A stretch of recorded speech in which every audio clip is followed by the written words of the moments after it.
Four families ಕಾರ್ಲಿಯೋನೆ family ಮೇಲೆ war announce ಮಾಡುವಂತ ಗೊತ್ತಿದ್ರು ಗಾಡ್ ಫಾದರು ತಮ್ಮ ರೀಸನ್ಗೆ ಫರ್ಮ್ ಆಗಿ ನಿಂತು ಆ ಡ್ರಗ್ ಡೀಲ್ಗೆ ನೋ ಅಂತ ಹೇಳ್ತಾರೆ. ಆದರೆ ಗಾಡ್ ಫಾದರು ಯಾವತ್ತೂ ಕೇರ್ಲೆಸ್ ಆಗಿರೋಲ್ಲ. ಯಾಕೆ ಅಂದರೆ women and children can be careless but not men ಅನ್ನೋದು ಗಾಡ್ ಫಾದರ್ ಅವರ ನಂಬಿಕೆ.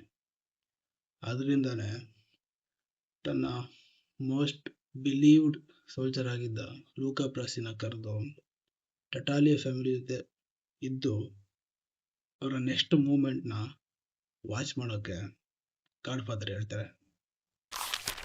ಇಂಟ್ರೊಡಕ್ಷನ್ ಆಗಿ ವಿಲನ್ ಮತ್ತು ಹೀರೋ ಭೇಟಿ ಆದಮೇಲೆ ಒಂದು ಇನ್ಸಿಡೆಂಟ್ ನಡೆಯುತ್ತೆ. ಆ ಇನ್ಸಿಡೆಂಟು ಸ್ಟೋರಿ ಮತ್ತು ಕ್ಯಾರೆಕ್ಟರ್ಗಳ ಪಾತ್ನ ಚೇಂಜ್ ಮಾಡುತ್ತೆ. ಆ ಇನ್ಸಿಡೆಂಟೇ ಇನ್ಸೈಟಿಂಗ್ ಇನ್ಸಿಡೆಂಟ್. ಒಂದು ಕ್ಯಾರೆಕ್ಟರ್ಗೆ ಒಂದು ಇನ್ಸಿಡೆಂಟ್ ಕ್ರಿಯೇಟ್ ಮಾಡೋ ತಾಕತ್ತಿರುತ್ತೆ. ಹಾಗೆ ಒಂದು ಇನ್ಸಿಡೆಂಟು ಒಂದು ಕ್ಯಾರೆಕ್ಟರ್ ಕ್ರಿಯೇಟ್ ಮಾಡೋ ಒಂದು ಕೆಪಾಸಿಟಿ ಹೊಂದಿರುತ್ತೆ. ಹಾಗೆ ಕ್ಯಾರೆಕ್ಟರ್ ಮತ್ತು ಇನ್ಸಿಡೆಂಟು ಯಾವಾಗಲೂ ಇಂಟರ್ಲಿಂಕೇಬಲ್ ಆಗಿರ್ತವೆ. Bigger the inciting incident, bigger will be the conflict, therefore the bigger will be the drama of the movie. ಈ ಕೇಸಲ್ಲಿ ಇನ್ಸೈಟಿಂಗ್ ಇನ್ಸಿಡೆಂಟು ಗಾಡ್ ಫಾದರ್ ಮೇಲೆ ಬಾರ್ದಿನಿ ಮತ್ತು ಸೊಲೋಜೋ ಪ್ಲಾನ್ ಮಾಡೋ ಈ ಗನ್ ಫೈರ್ ಸೀಕ್ವೆನ್ಸ್. ಇಲ್ಲಿವರೆಗೂ ಅಂಡರ್ ಡಾಗ್ ಆಗಿರೋ ಮೈಕಲ್ ಕಾರ್ಲಿಯೋನೆ ಈ inciting incident ಆದಮೇಲೆ ತನ್ನ ಕ್ಯಾರೆಕ್ಟರ್ ಆರ್ಕಲ್ಲಿ ಮೊದಲೇ ಸ್ಟೆಪ್ನ ಟುವರ್ಡ್ಸ್ ದ ಡ್ರಾಮಾ ತಗೊಂಡೋಗ್ತಾರೆ.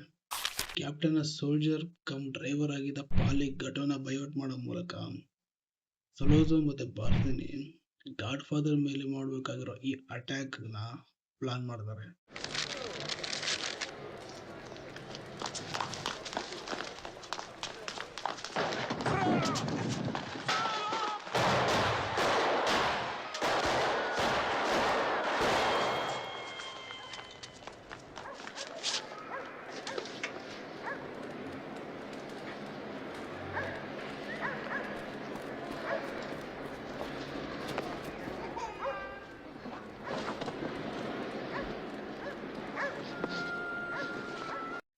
ಪಾಲಿಗಟೋ ಸಿಕ್ಲಿ ವಿರೋಧ ಹಾಗೆ ಪೋರ್ಟ್ರೇ ಮಾಡಿ ತನ್ನ ಮಗ ಫ್ರೆಡೋ ಕಾರ್ಲಿಯೋನೆ ಜೊತೆ ಒಬ್ಬಂಟಿಯಾಗಿದ್ದಾಗ ಮಾರ್ಕೆಟಲ್ಲಿ ಗಾಡ್ ಫಾದರ್ ಮೇಲೆ ಈ ಅಸಾಸಿನೇಷನ್ ನಡೆಯುತ್ತೆ. ಆದರೆ ಬ್ರೂಟಲಿ 3-4 ಗನ್ ಶಾಟ್ಸ್ ಬಿದ್ರೂ ಗಾಡ್ ಫಾದರು ಈ ಅಸಾಸಿನೇಷನಿಂದ ಪಾರಾಗಿರ್ತಾರೆ. ಗಾಡ್ ಫಾದರ್ ಮೇಲೆ ನಡೆಯೋ ಈ ಅಸಾಸಿನೇಷನ್ ಅಟೆಂಪ್ಟ್ ಸೀಕ್ವೆನ್ಸಿಂದ 5 ಫ್ಯಾಮಿಲೀಸ್ ನಡುವೆ ಶುರುವಾಗೋ ಈ ವಾರ್ ಅಫಿಷಿಯಲಿ ಸ್ಟಾರ್ಟ್ ಆಗುತ್ತೆ.